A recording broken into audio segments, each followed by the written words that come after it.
राधा स्वामी जी। आज के सत्संग की वाणी स्वामी जी महाराज जी की है। सत्संग के वचन, जे मार्ग संतन ने बाखा, वेद प्रगट कुछ गोए ना राखा। कहते हैं,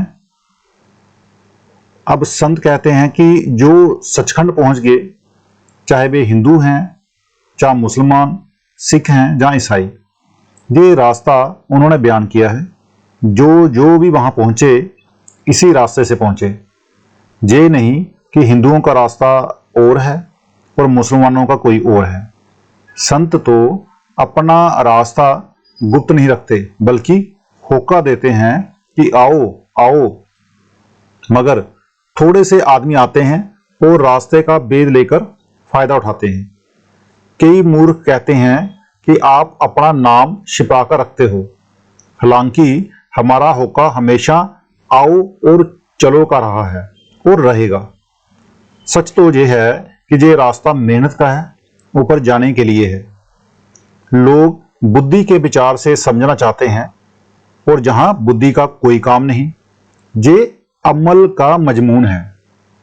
संतों ने छुपाया तो नहीं, वे तो कहते हैं जीते जी चढ़ो, मरने का उदार नहीं। यही ख्वाजा हाफिज साहब कहते हैं कि मैं उस मालिक का आशिक हूं, मैं उसे देखना चाहता हूं, मुझे ना कुफर की जरूरत है ना ईमान की। फिर कहते हैं कि ना मुझे नरक की जरूरत है ना स्वर्ग की, इसी तरह ना हूरों की जरूरत है ना वहां शराब की जरूरत है। मैं रब का आशिक हूं, मैं तो सिर्फ उसे पाना चाहता हूं। अब कहते हैं कि फकीरों ने छिपाया तो कुछ भी नहीं, बल्कि खोल खोल कर कह दिया कि मालिक आपके अंदर है, आपके अंदर है, आपके अंदर है, और आप ऊपर चढ़ो, मगर सुनता कोई नहीं। फिर आगे कहते हैं, लोक वेद बस जो जिब होई, सो प्रतीत ना लावे कोई।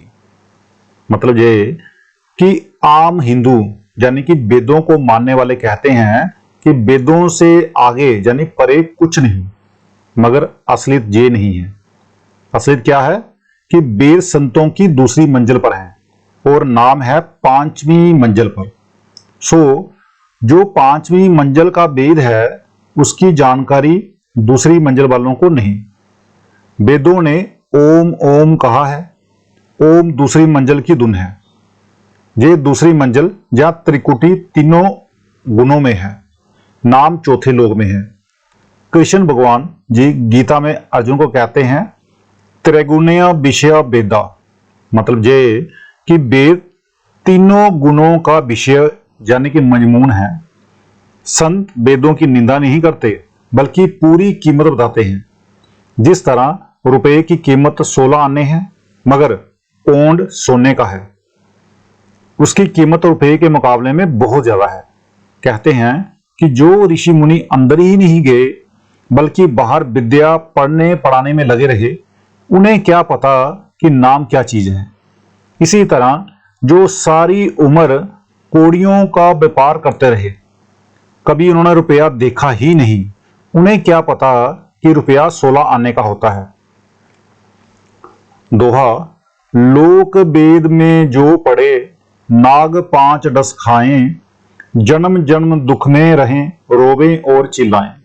मतलब कि जे हालत जो संत बयान करते हैं, वेदों से ऊपर, पार ब्रह्मा से परे, सचखंड में है। जीते जी ऊपर चढ़ो, जे हालत नसीब हो जाएगी। मरने का उदार नहीं है। फिर वे ये नहीं कहते कि अकेले जाओ, बल्कि कहते हैं कि अंदर चढ़ो, हम हर मंजिल पर तुम्हारे साथ हैं। हर एक आदमी के अंदर काम, क्रोध, लोभ, मोह और अहंकार 5 सांप हैं, जो इसे हर पल डस रहे हैं। ये हर जन्म में दुखी होता, रोता और चिल्लाता है। फिर कहते हैं, जिन सतगुरु के वचन की करी नहीं प्रतीत, नहीं संगत करी संत की, बे रोवें सिर पीठ। यही तुलसी साहब कहते हैं, जो कछु करही करी सोई संता, संत बिना नहीं पावे पंथा। मतलब ये कि जिस राह अंदर जाना है, उसकी वाकिफियत केवल संतों का है। यानी कि उसकी जानकारी सिर्फ संतों को है। बिना संतों के रास्ता हाथ नहीं आता। जिन्होंने संतों के वचनों पर प्रतीति की, उन्हें नीचे हो गया, उन्हें संतों ने अंदर जाने की राह बता दी। बाकी जो कहते हैं कि अंदर है ही कुछ नहीं, वे खाली आए और खाली चले गए। जिक्र है, कोई स्त्री किसी महापुरुष की सेवा करती थी। महात्मा का डेरा दरिया के पार था। उसका नियम था कि हर रोज महात्मा के लिए दूध ले जाना, सत्संग सुनना और वापस आ जाना। पहाड़ी इलाकों में कई जगह रिवाज है कि जरूरत के मुताबिक दरिया पर पुल बांध देते। जब बर्फ पिघलनी शुरू हो जाती तो पुल तोड़ देते। जब पुल टूट जाता तो आना जाना बंद हो जाता। वह इलाका भी इसी किस्म का था। कुछ अरसा तो वह स्त्री महात्मा की सेवा करती रही। आखिर एक दिन कहने लगी, महात्मा जी, मैं रोज दूध लाती हूं, कल पुल टूट जाएगा, इसलिए कल से नहीं आ सकूंगी। उन्होंने कहा कि ये शब्द पढ़ती हुई पानी पर इसी तरह आया और जाया कर, जिस तरह पुल या जमीन पर चलते हैं। सो वह रोज दूध लेकर आया और जाया करती। फिर क्या हुआ कि किसी गुरुद्वारे के भाई को पता लगा।